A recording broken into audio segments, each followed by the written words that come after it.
When Zarathustra was 30 years old, he left his home and the lake of his home and went into the mountains. There he enjoyed his spirit and solitude, and for 10 years did not wither of it. But at last his heart changed, and rising one morning with the rosy dawn, he went before the sun and spake thus into it: Thou great star, what would be thy happiness if thou hadst not those for whom thou shinest?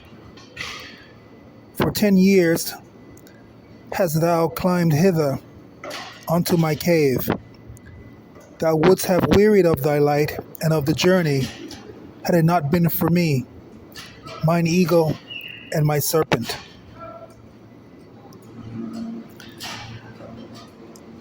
But we awaited thee every morning, took from thee thine overflow, and blessed thee for it. Lo, I am weary of my wisdom, like the bee that hath gathered too much honey. I need hands outstretched to take it.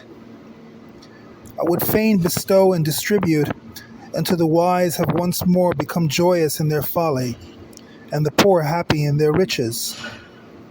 Therefore must I descend into the deep, as thou dost in the evening, when thou goest behind the sea, and givest light also to the netherworld, thou exuberant star. Like thee must I go down, as men say to whom I shall descend. Bless me then, thou tranquil eye, that canst behold even the greatest happiness without envy. Bless the cup that is about to overflow, that the water may flow golden out of it, and carry everywhere the reflection of thy bliss. Lo, this cup is again going to empty itself, and Zarathustra is again going to be a man. Thus began Zarathustra's downgoing. Zarathustra went down the mountain alone, no one meeting him when he entered the forest. However, there suddenly stood before him an old man who had left his holy cot to seek roots. And thus spake the old man to Zarathustra: No stranger to me is this wanderer. Many years ago passed he by. Zarathustra he was called, but he hath altered. Then thou carriest thine ashes into the mountains. Wilt thou now carry thy fire into the valleys? Fearest thou not the incendiary's doom? Yes, I recognize Zarathustra. Pure is his eye, and no loathing lurketh above his mouth. Goeth he not alone like a dancer? Altered is Zarathustra. A child hath Zarathustra become, and awakened one is Zarathustra. What wilt thou do in the land of the sleepers? As in the sea hast thou lived in solitude, and it hath borne thee up. Alas, wilt thou now go ashore? Alas, wilt thou again drag thy body thyself? Zarathustra answered, I love mankind. Why, said the saint, did I go into the forest and the desert? Was it not because I loved men far too well? Now I love God. I do not love. Man is a thing too imperfect for me. Love to man would be fatal to me. Zarathustra answered, What speck of love? I am bringing gifts on to man. Give them nothing, said the saint. Take rather part of their load and carry it along with them.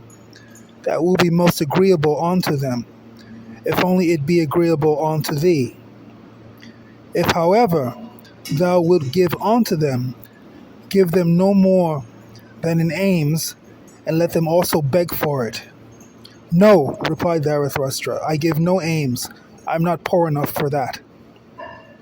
The saint laughed at Zarathustra, and spake thus, Then see to it that they accept thy treasures. They are distrustful for anarchies. Unto them, if only it be agreeable unto thee.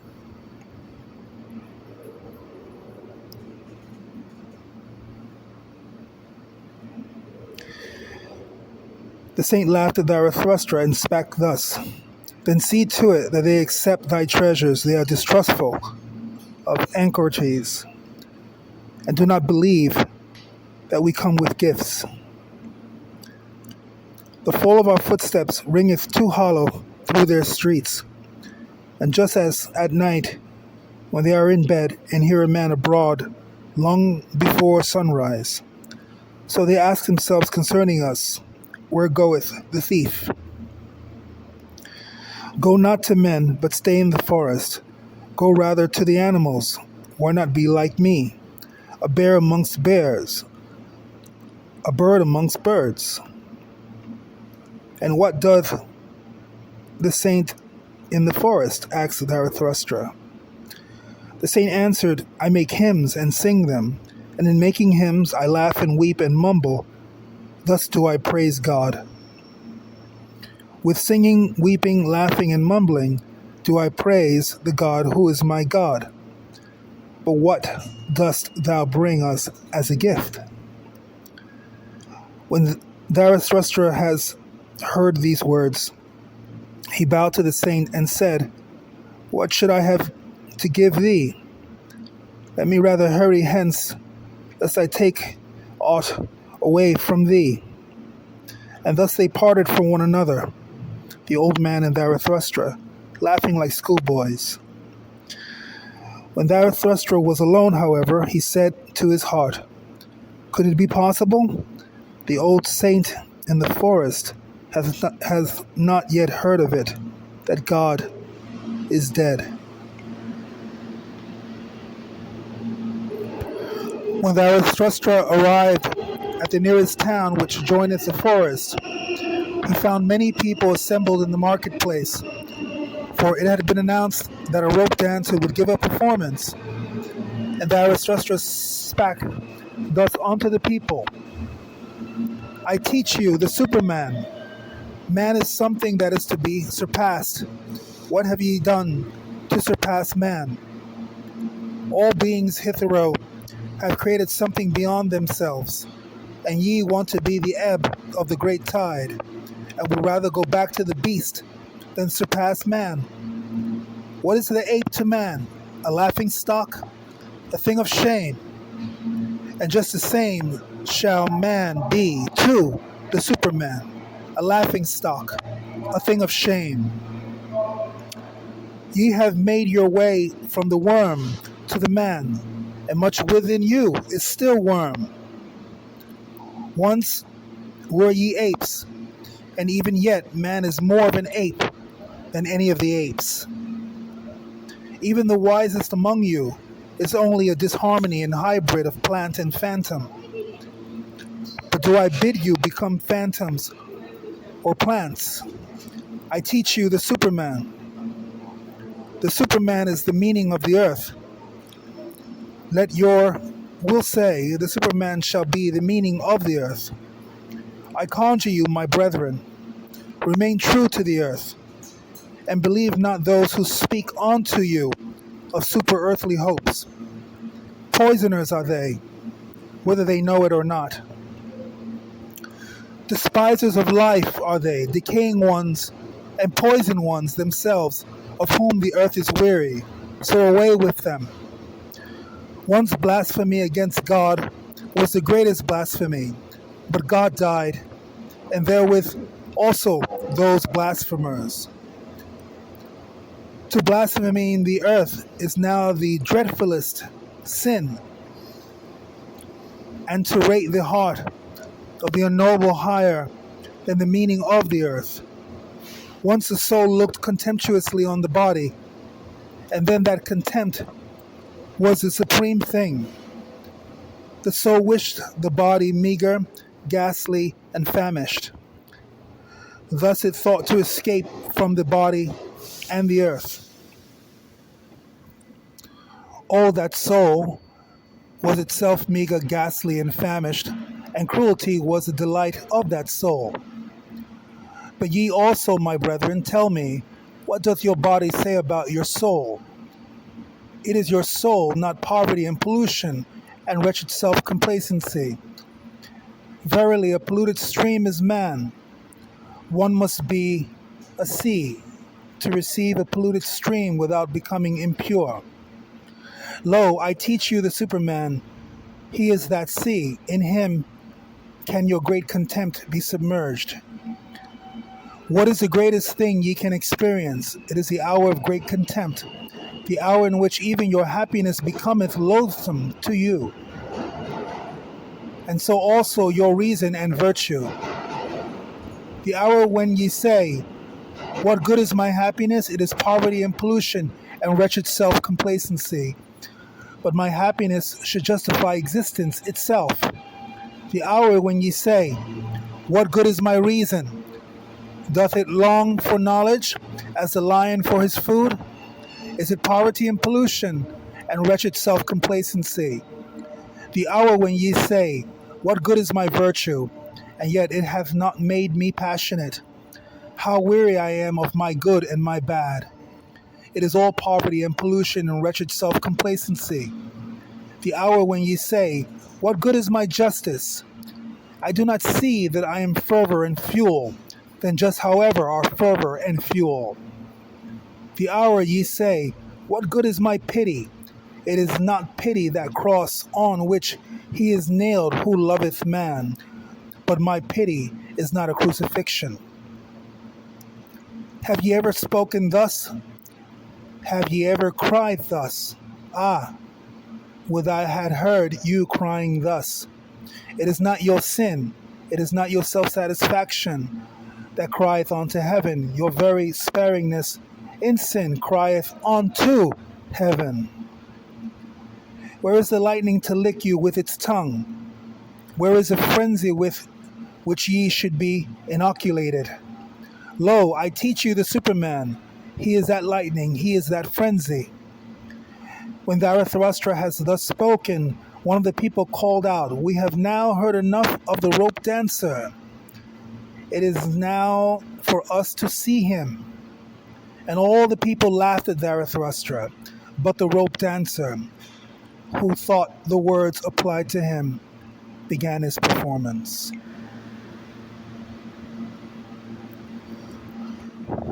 Maybe it can be perceived that this began a long time ago, further than what the mind can remember or imagine on this earth, meaning all that has come from before. Birthed into the world was, as it always has been, for what it will be and what it can be. And in your life, you have seen what the world can be, and you can imagine what the world could be. There is no constraint, there is no fear. There only is what is imagined in the world. For those yet unborn, the world is what it is in the past, in the present, and in the future. And when those yet unborn are born into the world, they too shall face the same realities that we have faced. They will face the same realities that those in the past have faced. And they will face the reality that those, again, yet unborn, will face. This being said, concerning rule of law has been propositioned with truth. Rule of law is what man maketh of himself is what woman make it of herself, is what human make it of itself. And so the totality of being is then imprisoned in this reality. A prison that enslaves, that kills, imprisoned in a life that can be, that could be, that will be.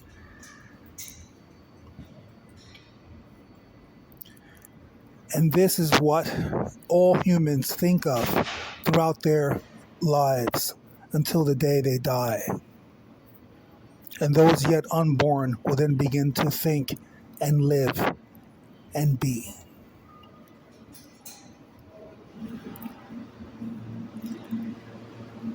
Here are quotes from Richard III, written by William Shakespeare, the great English author. For those of you who haven't read Richard III, I would urge you to read it and read it again. And think of those who has trespassed upon you and your family and your families. Grim visaged war hath smoothed his wrinkled front. Thus far into the bowels of the land have we marched without impediment. Conscience avant, Richard himself again, hark!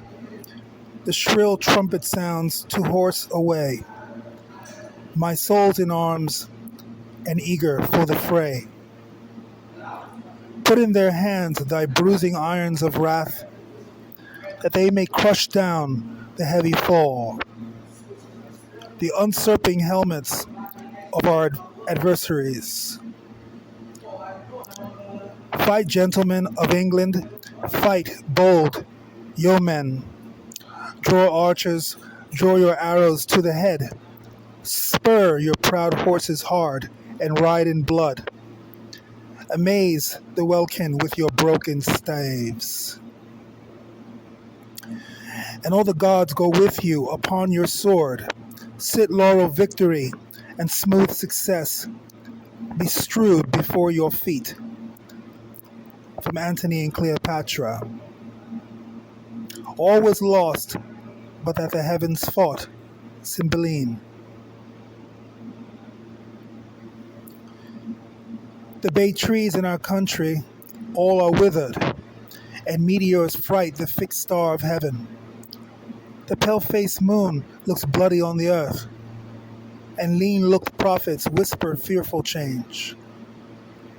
Rich men look sad, and ruffians dance and leap, the one in fear to lose what they enjoy, the other to enjoy by rage and war. Let's march without the noise of threatening drum. He has come to open the purple testament of bleeding war.